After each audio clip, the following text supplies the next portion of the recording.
सुनो कविता, माँ की तबीयत को देखते हुए हमें माँ पापा को अपने पास बुला लेना चाहिए। पापा का फोन आया था कि डॉक्टर ने माँ को किडनी में इन्फेक्शन बताया है। माँ काफी समय से बीमार है, काफी कमजोर भी हो गई है। माँ पापा अकेले सब कैसे मैनेज करेंगे?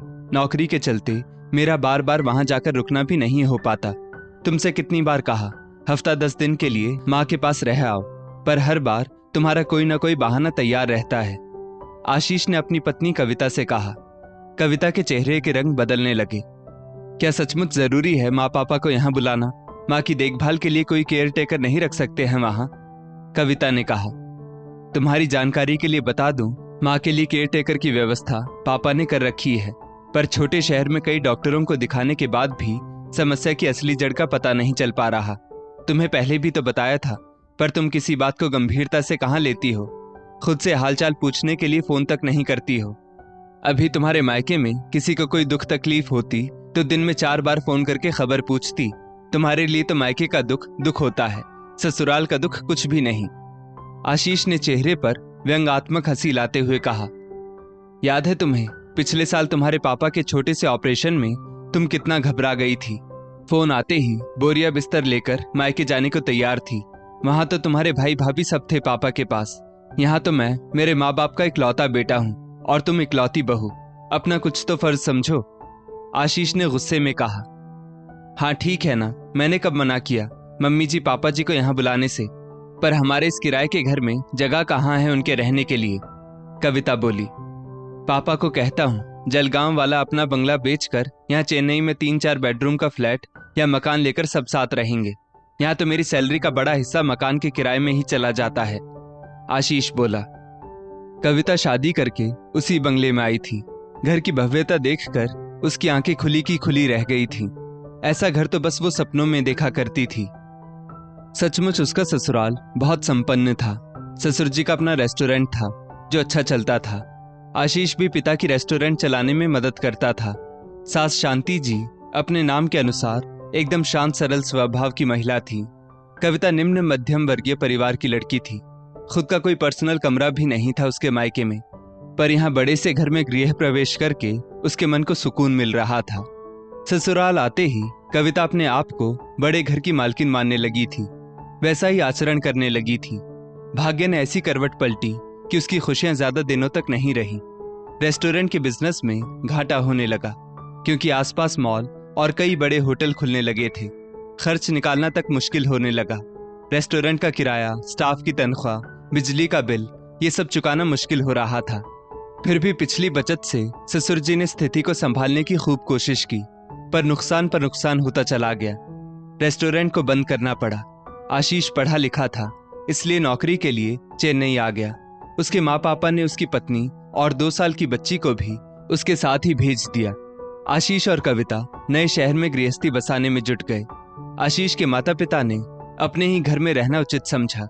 बड़े मकान के आधे हिस्से को उन्होंने किराए पर चढ़ा दिया, जिससे उनका गुजारा चलने लगा।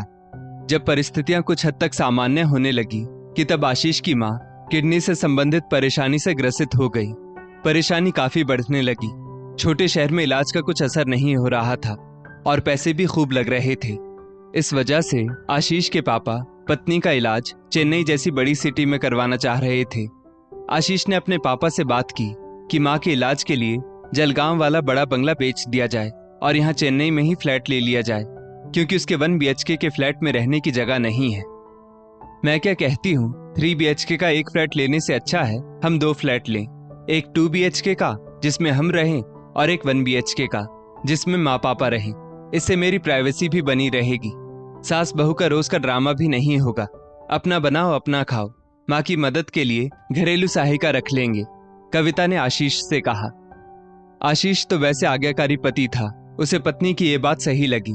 माता पिता को भी सहारा चाहिए था, इसलिए उन्होंने भी बेटे की हाँ में हाँ मिला दी। अपनी मेहनत की कमाई से बना सुंदर व बड़ा बंगला बेचकर आशीष के पिता राजीव जी चेन्नई आ गए। एक ही बिल्डिंग में 2 तैयार फ्लैट ले लिए गए। माँ का इलाज चलने लगा, पर नियति को कुछ और ही मंजूर था। बेटे के पास आने के कुछ ही समय बाद माँ का निधन हो गया। अब राजीव जी एकदम अकेले रह गए। उम्र के इस पड़ाव पर तो जीवन साथी की और ज्यादा जरूरत होती है, पर बीच मझधार में उनकी पत्नी उनका साथ छोड़ गई। राजीव जी के फ्लैट में मदद के लिए घरेलू सहायिका आती थी, जो घरेलू काम और खाना बना दिया करती थी। उनकी बहू कविता को तो 2 वक्त का खाना ससुर को खिलाने में माथे पर बल पड़ जाते थे। बेटा भी कई कई दिनों तक पिता से मिलने नहीं आता था। एक बार राजीव जी की मेड बीमारी की वजह से काम पर नहीं आई। बहू काम वाली नहीं आ रही है, बीमार है। कल तो मैंने खुद ही खिचड़ी बना ली थी, पर बेटा तुम्हारी माँ ने मेरी आदत बिगाड़ रखी थी। मुझसे कोशिश करने के बाद भी खाना नहीं बन पाता। तुम जब तक काम वाली सरला नहीं आ जाती खाना भिजवा दिया करना। राजीव जी ने कविता से कहा। पापा जी, आशीष और परी तो टिफिन लेकर चले गए। मुझे भी अभी मेरी लंच किटी के लिए निकलना है और रात को हमें रिसेप्शन में जाना है। आज तो आप बाहर खा लीजिए, कल का मैं देख लूंगी, कविता ने कहा। दूसरे दिन कविता ने राजीव जी को सिर्फ रोटी सब्जी भेज दी, वो भी दोनों टाइम की एक साथ। ना दाल, ना चावल, ना दही, ना सलाद। कविता ने इस बारे में आशीष को भी कुछ नहीं बताया। राजीव जी जैसे तैसे घर के काम कर रहे थे। एक दिन झाड़ू लगाते तो दूसरे दिन कपड़े धोते। राजीव जी जब कभी अपने अकेलेपन को दूर करने के लिए आशीष के फ्लैट में आ जाते तो कविता के हाव भाव से ये समझ आ जाता कि उसे उनका आना पसंद नहीं। राजीव जी को एहसास होने लगा था कि बेटे के पास आकर उन्होंने गलती कर दी है। वहां अपने शहर में कई रिश्तेदार और बोलने चालने वाले पड़ोसी तो थे, यहाँ तो सगा बेटा भी मिलने नहीं आता। घर दफ्तर के चक्कर में वक्त नहीं मिलता होगा, ये सोचकर राजीव जी अपने आप को बहला लेते। एक बार कविता और आशीष का कविता की रिश्तेदारी में किसी शादी समारोह में जाना हुआ। वहां से उन लोगों ने आगे घूमने का भी प्रोग्राम बना लिया, लेकिन वे लोग राजीव जी के लिए किसी भी प्रकार का अतिरिक्त प्रबंध करके नहीं गए। न सब्जी का इंतजाम किया, न फल का, न दवाइयों के बारे में पूछा। हफ्ते भर बाद कविता और आशीष वापस आए तो कविता की सहेली अंजलि ने उसे बताया कि आजकल तुम्हारे ससुर की किसी महिला से दोस्ती बढ़ रही है। घंटों पार्क में बैठे रहते हैं, कहीं वो तुम्हारे ससुर जी की गर्लफ्रेंड तो नहीं। कविता ने शाम को पार्क में जाकर देखा तो सामने की सोसाइटी की सीमा आंटी उसके ससुर के साथ बैठी थी। वही सीमा आंटी जिनके पति का देहांत हो चुका था और अपनी इकलौती बेटी की शादी उन्होंने इसी शहर में की थी। आशीष जी, अपने पिता को अच्छी तरह से समझा दो, यहाँ रहना है तो कायदे से रहें, वरना हम सहन नहीं करेंगे। आखिर वो उनकी कौन लगती है जिनके साथ में घूमते फिरते रहते हैं, कविता ने आशीष से कहा। आशीष को तो कविता की बात पर जरा भी विश्वास नहीं हुआ। इसी उधेड़-बुन में वो अपने पिता के फ्लैट तक पहुंचा। उसे देखते ही राजीव जी का चेहरा खिल गया। गले लगाते ही उन्होंने पूछ लिया, आ गए शादी से? कैसा रहा सफर? कितने दिनों के बाद तुम्हें देख रहा हूँ, कुछ परेशान लग रहे हो, सब ठीक है ना? अच्छा बैठो, मैं चाय बना लाता हूँ। बेटा, तुम्हारी माँ के जाने के बाद अकेलापन लगने लगा है, कोई 2 घड़ी बात करने को भी नहीं रहता। तुम लोग तो हालचाल पूछते तक नहीं, मेरा घर आना भी तुम लोगों को पसंद नहीं। राजीव जी की शिकायतें खत्म होने का नाम ही नहीं ले रही थी। अच्छा, तभी अपना अकेलापन दूर करने के लिए मिसेस सीमा कपूर से दोस्ती बढ़ा ली आपने, आशीष ने धीरे से कहा। तुम लोग तो चले गए थे शादी में, वहां से भी कोई हालचाल नहीं लिया मेरा। पीछे से कामवाली ने बीमारी की वजह से काम ही छोड़ दिया। मैंने बहू को फोन किया था ताकि वो दूसरी कामवाली की व्यवस्था कर दे, पर बहू ने मेरा फोन ही नहीं उठाया। मेरे लिए खाने की व्यवस्था करना, घर संभालना मुश्किल हो रहा था। 2-3 दिन तो बाहर का खाना खाया, फिर खुद ही निकल पड़ा कामवाली की तलाश में। शाम को मन बहलाने पार्क में बैठा था तो वहां सीमा जी से मुलाकात हुई। बहुत सुलझी हुई महिला है। बातों बातों में मैंने अपनी समस्या बताई तो उन्होंने अपनी कामवाली को यहाँ लगवा दिया। अब तो पार्क में अक्सर मुलाकात हो जाती है उनसे, बात करने को कोई साथी भी मिल गया।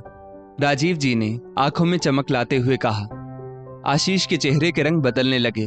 उसने सारी बात घर आकर कविता से कही। कहीं तुम्हारे पापा जी दूसरी शादी करने का तो नहीं सोच रहे?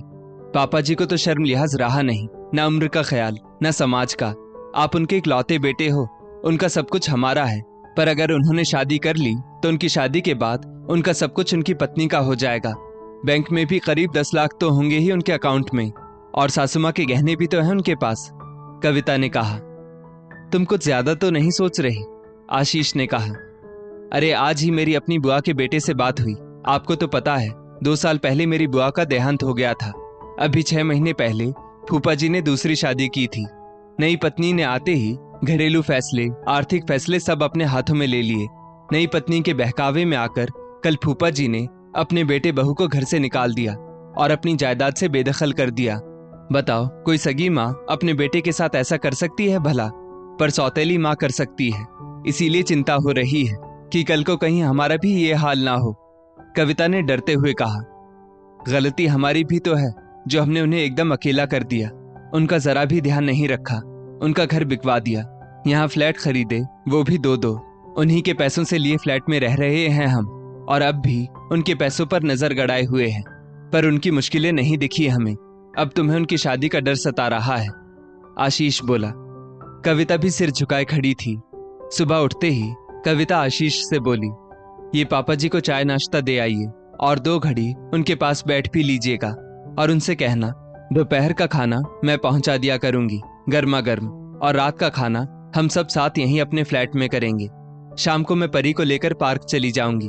बच्ची के साथ खेलकर पापा जी को अच्छा लगेगा, और मैं जल्द ही घरेलू कामों के लिए किसी अच्छी काम वाली का इंतजाम भी कर दूंगी। कविता बोली, आजकल के स्वार्थी लोग माता पिता से केवल सुविधा चाहते हैं, बदले में उन्हें अपने फर्ज याद नहीं रहते। बेटे बहू के बदले व्यवहार पर राजीव जी हंस रहे थे, क्योंकि उनके मन में तो दूसरी शादी करने का कभी ख्याल भी नहीं आया। वो तो सीमा कपूर को बहन मानते थे। वो दोनों ही एक दूसरे को भाई बहन कहकर संबोधित करते थे, लेकिन शादी की गलतफहमी के चक्कर में उनके बेटा बहू उनके नजदीक आ गए, उनका ध्यान रखने लगे। दोस्तों, माता पिता को दुख देने वाले कभी सुखी नहीं रह सकते। माता पिता की सेवा उनके प्रति प्यार की अभिव्यक्ति है। उनके खान पान का ध्यान रखें, समय निकालकर उनके पास बैठें, उनसे बातचीत करें। हर बात को भले भूल जाओ, पर माँ बाप के त्याग को कभी मत भूलो। इस स्टोरी को लेकर आपकी क्या राय है, नीचे कमेंट करके जरूर बताइएगा, और ऐसी ही और भी बेहतरीन वीडियोस के लिए हमारा पेज जरूर फॉलो करें। धन्यवाद।